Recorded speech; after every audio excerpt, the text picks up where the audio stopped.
Hello again, this is Alex with MasterChartsTrading.com, and this is market recap for Friday, February 4th, 2022.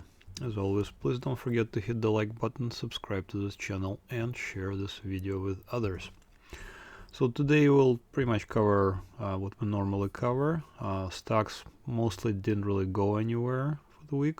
High yield bonds did make a 52-week low, so this could be bad for stocks. We'll look at that. And long-dated treasuries are moving towards new lows, so that's also has been predicted. I'll show you how. And dollar pulls back sharply, but gold really didn't take advantage of that, so we'll see where that goes as well. And natural gas, as always, does not disappoint with its volatility. Bitcoin did rally, but the trend I think is down, so we'll look at that, and we'll look at the level of where I would consider selling it short.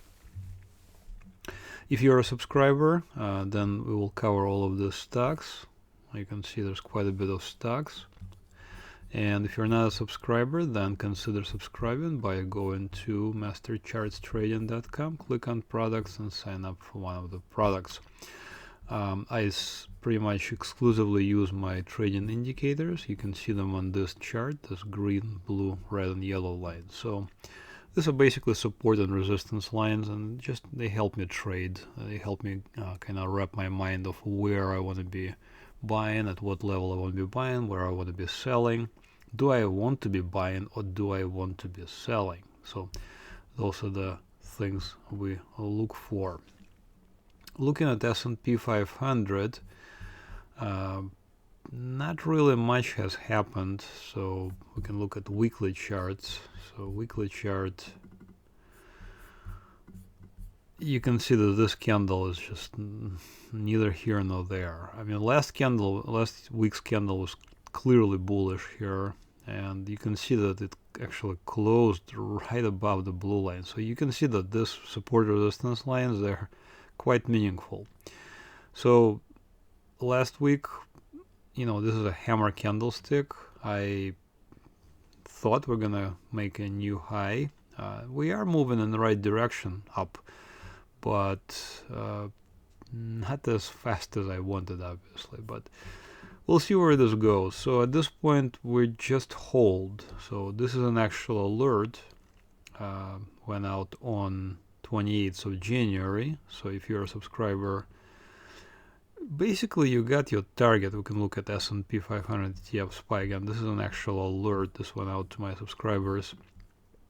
So the alert was sent, and then the target was reached. Target is not that huge. Target is 2 average true ranges. What's an average true range? So you can see this indicator here, ATR, average true range, and it is basically a number. In this case, it's $9.23. I'm reading it right off the chart where I'm hovering.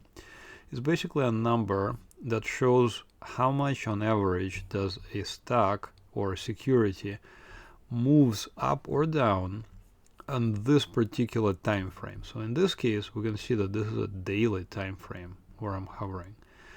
So each day, S&P 500 ETF SPY on average currently moves around $9, up or down. We don't know which way.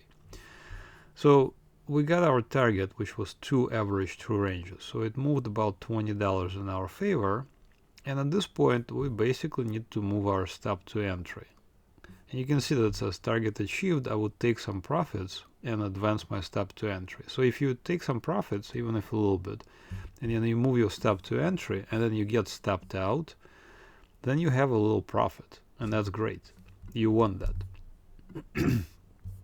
So at this point, basically our target has been reached. We moved our stop to entry. So if we, if next week this S&P 500 drops even a little bit, we'll get stopped out, but at a profit, which is, once again, great.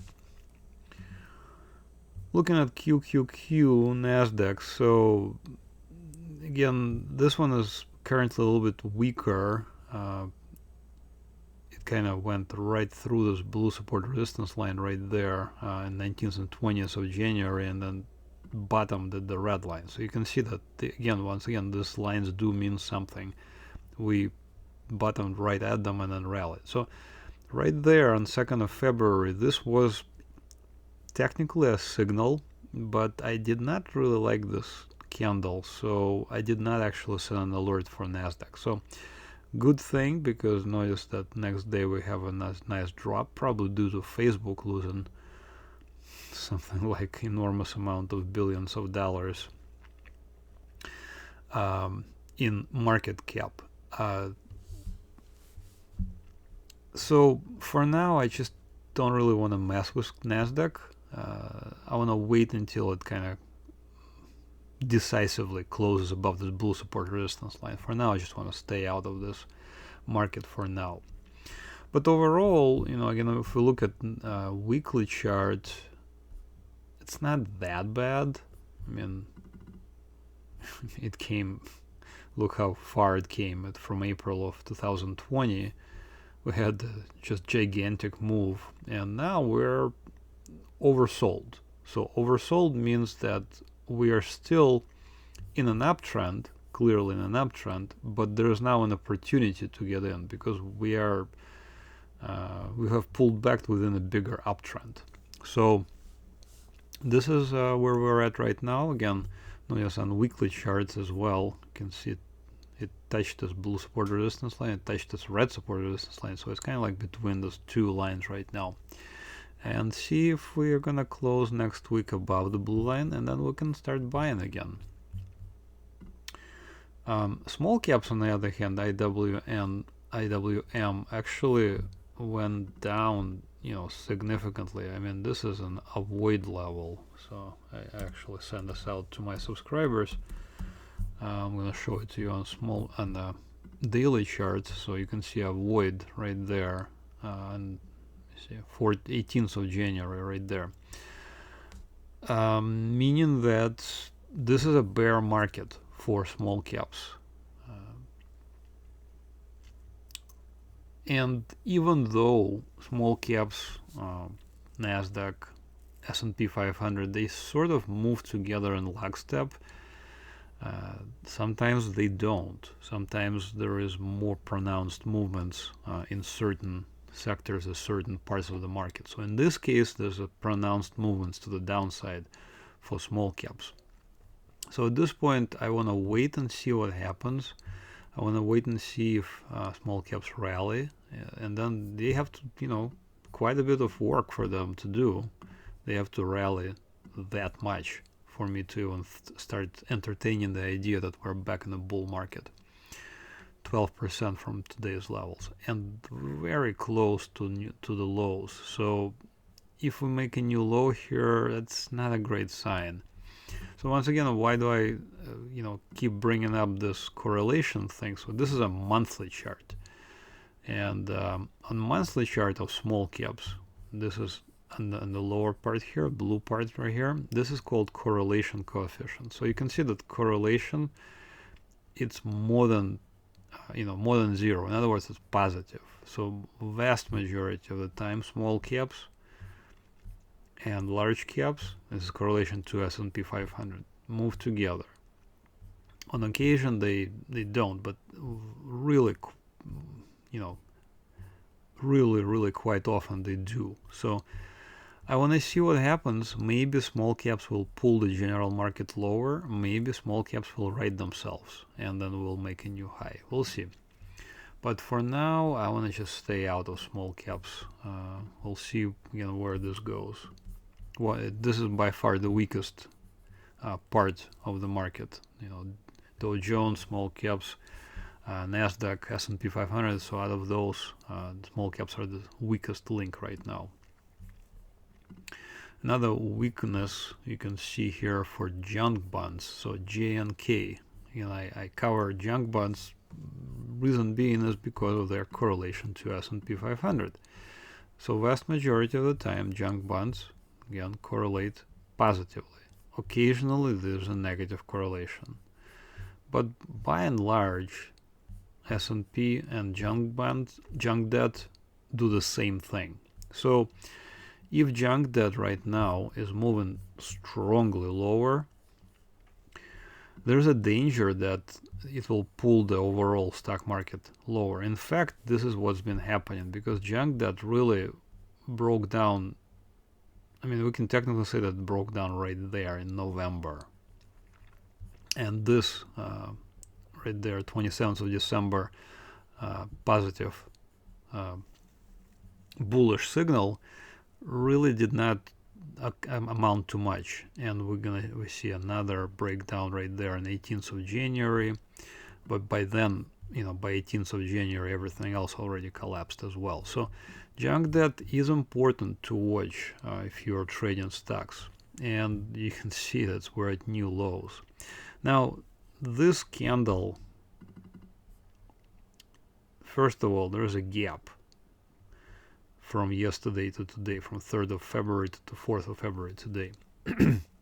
Secondly, this does look like a hammer candlestick. So a hammer candlestick looks like that. There is a long shadow of the bottom, and the real body is, small. So it looks kind of like a hammer.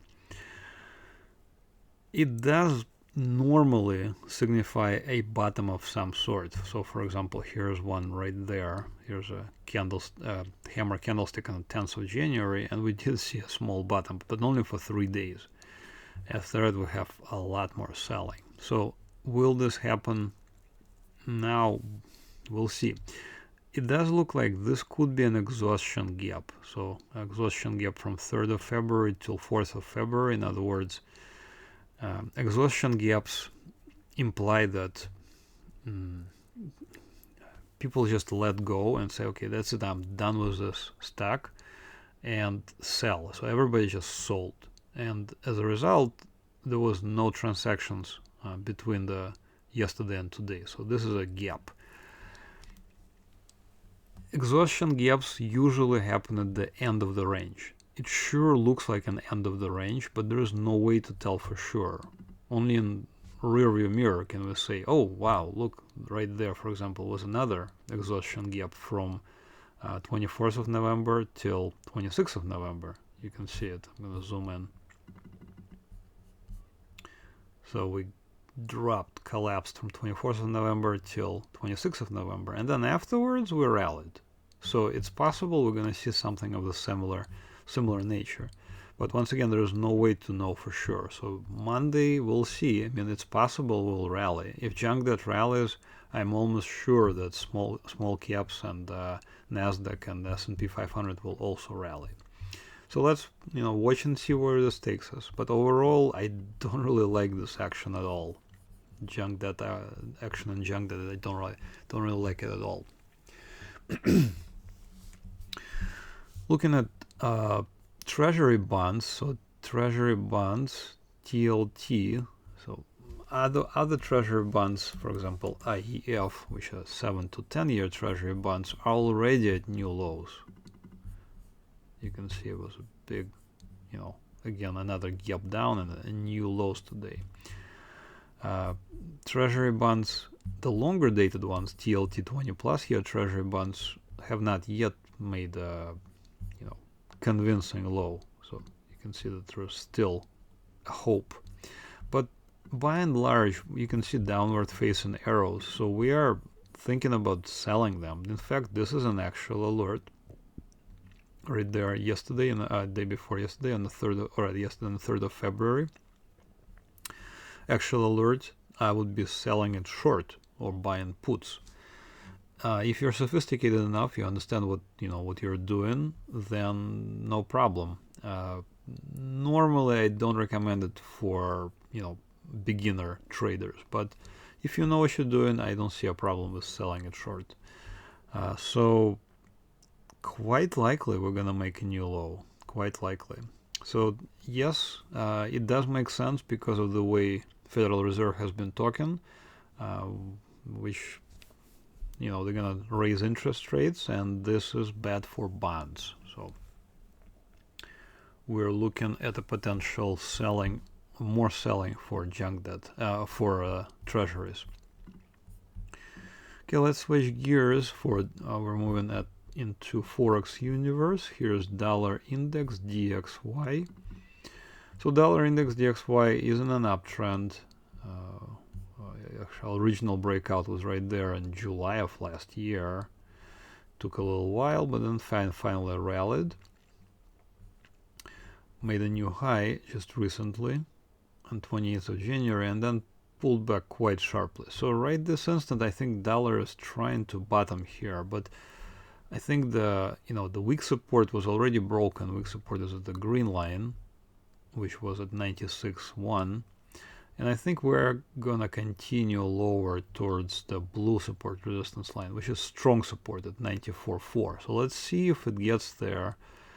If it gets there, then gold and precious metals might benefit. So let's look at gold. Why do I say that it will benefit? Is again, so it's XAU divided by USD. So if the lower part of the equation is getting lighter, smaller, gold is moving higher as a result. So it's not really happening as much as I was hoping, because dollar is dropping significantly.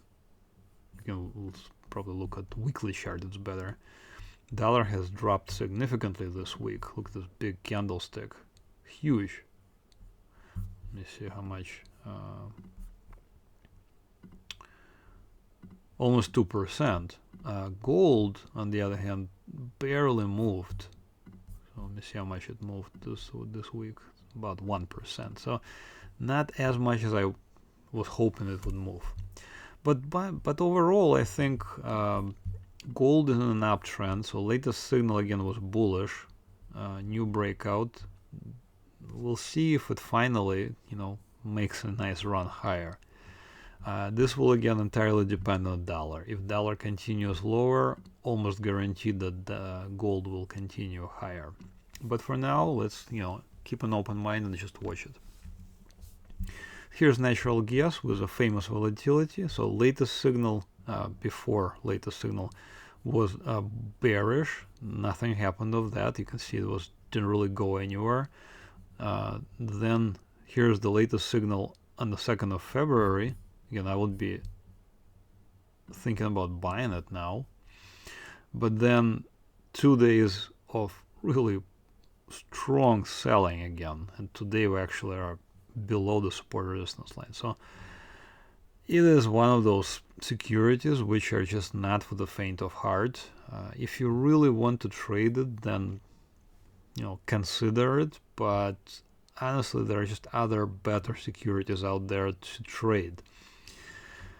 Latest signal is again bullish, so potentially we might see a new, we might bottom here and continue higher. But yeah, it's one of those wild ones. And Bitcoin. So Bitcoin, again, here the latest signal was bearish right there on the 5th of January. This is an actual alert to my subscribers. So you guys made like 20-some%. And now we're seeing a rally. So a rally is towards this red support resistance line, and this is now in a downtrend. So we are bouncing within a bigger downtrend, if that makes sense. So what we need to look for now is we're going to look for a top-in pattern around 43875. So again, I'm reading right off the chart, this red support resistance line, 43875.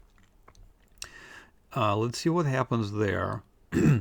If it rallies there and it touches this line and then continues lower, there's a good chance we'll make a new low. Bitcoin, I think, it could easily just collapse to nothingness, to like 4,000. So notice this is a weekly chart. So notice it could bounce towards this 43875 level and then collapse to like 4,000. I don't know. It truly, like in my mind, Bitcoin is not really, I don't know, I just don't think of it as a store of value or anything of that nature. It's just a trading instrument. So an instrument is just that. It's something to trade. But to keep it as a store of value, I'm not convinced. So we'll see Let's see if it continues to 438.75. Let's see if it taps here and then continues lower. All right, basically this is it. So head over to MasterChartsTrading.com. If you like my indicators, these indicators are available. Go to MasterChartsTrading.com, click on products, sign up for trading indicators. I also have the newsletter. So newsletter will have coverage on all of these stocks that we trade.